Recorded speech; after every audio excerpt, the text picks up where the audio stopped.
اب میں آپ کو ایک حدیث سنانے چلا ہوں جس میں ایک عجیب نقشہ سامنے آتا ہے کہ یہ مہدی جب ظاہر ہوں گے تو کس طور سے ظاہر ہوں گے، ان کے ظہور کی کیفیت کیا ہوگی، کیف یظہر۔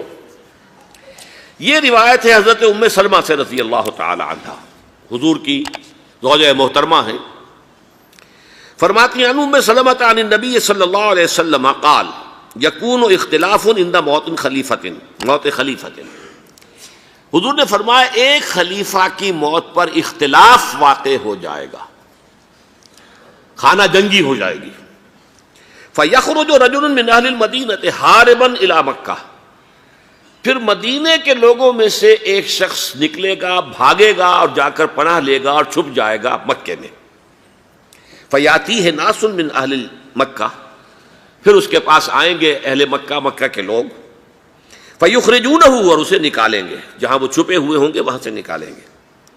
وَهُوَ كَارِهٌ، اور وہ بالکل اس کو پسند نہیں کر رہے ہوں گے، نہ وہ خواہش مند ہوں گے کہ ان کے ہاتھ پر بیعت کی جائے، نہ وہ یہ چاہیں گے کہ وہ میدان میں آئیں اور ان کو جو ہے اپنا لیڈر مانا جائے۔ وَهُوَ كَارِهٌ فَيُبَايِعُونَهُ بَيْنَ الرُّكْنِ وَالْمَقَامِ، لیکن لوگ جو ہے پھر اصرار کے ساتھ ان کے ہاتھ پر بیعت کریں گے رکن اور مقام کے درمیان۔ رکن وہ کونا ہے خانہ کعبہ کا جس میں حجر اسود لگا ہوا ہے، اور مقام ابراہیم جو ہے، ان دونوں کے مابین جو یہ علاقہ ہے یہاں پر وہ بیعت ہوگی۔ وَيُبْعَثُ إِلَيْهِ بَعْثٌ مِّنَ الشَّامِ، ان کے خلاف ایک لشکر بھیجا جائے گا شام سے۔ نہیں کہا جا سکتا کہ باسی حکومت اس وقت کی جو ہے اس کی طرف سے کوئی مسئلہ اس طرح کا اٹھ کھڑا ہو، اس لیے کہ ابھی تو بہرحال باسی حکومت وہاں ہے۔ فَيُخْسَفُ بِهِمُ بِالْبَيْضَاءِ بَيْنَ مَکَّہ وَالْمَدِینَہ، لیکن اللہ تعالیٰ اس لشکر کو مکے اور مدینے کے درمیان وادی بیضاء میں دھسا دے گا، زمین کے اندر پورے کے پورے لشکر کو۔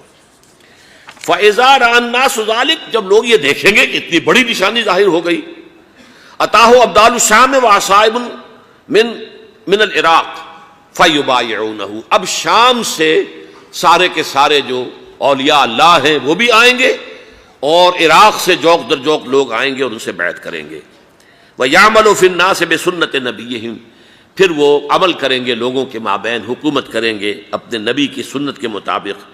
وَيُلْقِي الْإِسْلَامُ بِجَرَانِهِ، اور اسلام اپنی گردن زمین پر ٹکا دے گا۔ وَالْأَرْض فِي الْأَرْض، زمین میں۔ فَيَلْبَسُ 7 سنین، پھر وہ 7 برس تک حکمران رہیں گے۔ ثم یتوفیٰ، پھر ان کا انتقال ہوگا۔ ویصلی علیہ المسلمون، اور مسلمان ان پر نماز پڑھیں گے۔ یہ جو میں نے آپ کے سامنے نقشہ کھینچا ہے، اس سے اب میں ایک نتیجہ نکالتا ہوں، اسے بھی میرا گمان کہیے، اختلاف بھی کر سکتے ہیں آپ، اگر اس کو وزنی سمجھیں تو قبول بھی کر سکتے ہیں۔ وہ یہ ہے کہ میرے نزدیک ان کے ظہور کا وقت قریب ہے، اور اس کی تھوڑی سی بعد میں مجھے معلوم ہوا کہ جین ڈکسن غالباً نام ہے امریکن اس کا، جس نے یہ پیشن کوئی خبر دی تھی کہ 1962 میں عالم عرب میں ایک بچہ پیدا ہوا ہے کہ جو وہاں کا نقشہ بدل کر رکھ دے گا۔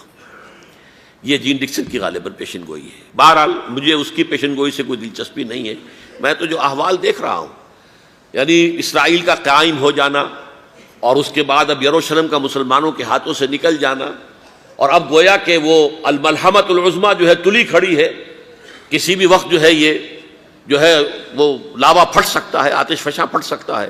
تو یہ تمام حالات ایسے ہیں کہ جن کی وجہ سے میں سمجھتا ہوں کہ ایک تو جو قرآن مجید کے اشارات میں نے آپ کو بتائے، 14 صدیاں، 14 دن میں چاند کا پورا ہونا، والقمر اذا اتسق، 14 دن میں 14ویں کا چاند۔ اسی طرح اب یہ 14 صدیوں کے بعد یہ صدی جو 15ویں صدی ہے، یہ در حقیقت ظہور امام مہدی کی صدی ہے۔